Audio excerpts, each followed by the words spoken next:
एक गांव में चकमा नाम का गरीब इंसान रहता था। वो अपने पत्नी बच्चों के साथ एक झोपड़ी में रहता था।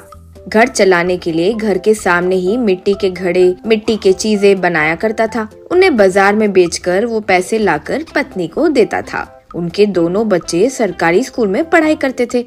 उनके घर के बगल में ही गोविंद नाम का एक आदमी भी पत्नी बच्चों के साथ जीता था। उनकी आमदनी तो कम ही थी, उस पर शराब के नशे में घर आकर पत्नी को मारकर लड़ाई वगैरह करते रहता था। इसको सुधारने की चकमा ने बहुत कोशिश की, लेकिन फिर भी वो सुधरा ही नहीं। गर्मी का मौसम आ गया था। बच्चे गर्मी से सो ही नहीं पा रहे थे, तो इधर उधर घूमते हुए बेचैन होते देख चकमा बहुत दुखी हुआ।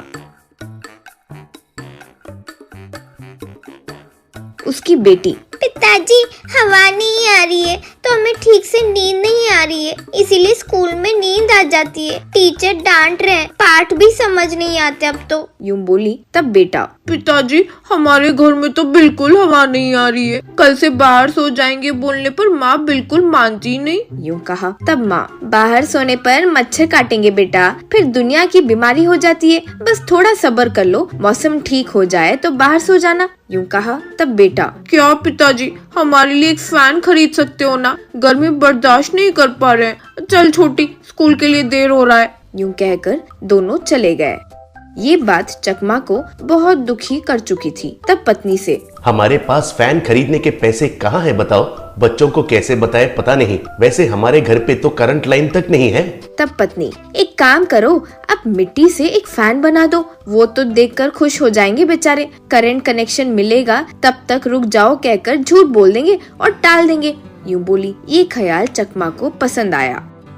वो तुरंत अपने चक्र पर मिट्टी डालकर एक मिट्टी का फैन बनाकर उसे घर में लाकर लगाया। शाम को जब बच्चे घर आए तो वो देखकर आश्चर्य में पड़ गए थे।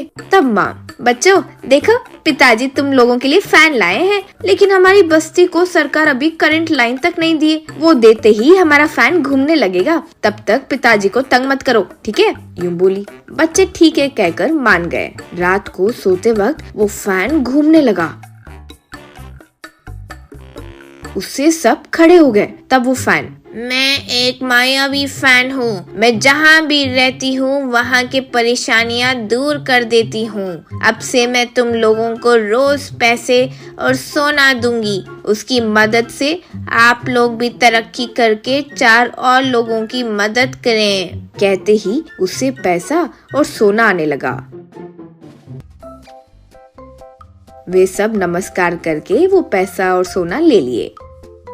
अगले दिन गरीब लोगों को सोना और पैसे बांटने लगे।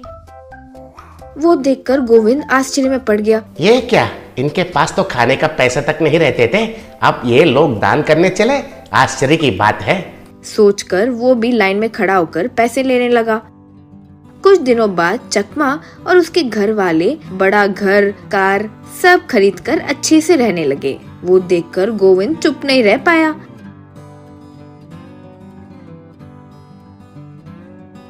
एक दिन चोरी छिपे उनके घर की खिड़की से देखने लगा। अंदर देखा कि वो पंखा उन्हें सोना, पैसे सब दे रहा था। उस रात वो चोरी छिपे फैन को चुरा कर ले गया। अपने घर में लगाकर सोना और पैसे चाहिए यूं पूछा, लेकिन उसमें से सांप, बिच्छू आकर उस पर गिरने लगे। तब वो, बाप रे बाप, यूं चिल्लाते हुए भाग निकला। फिर फैन उड़ते उड़ते वापस चकमा के घर आते देख वे लोग बहुत खुश हो गए।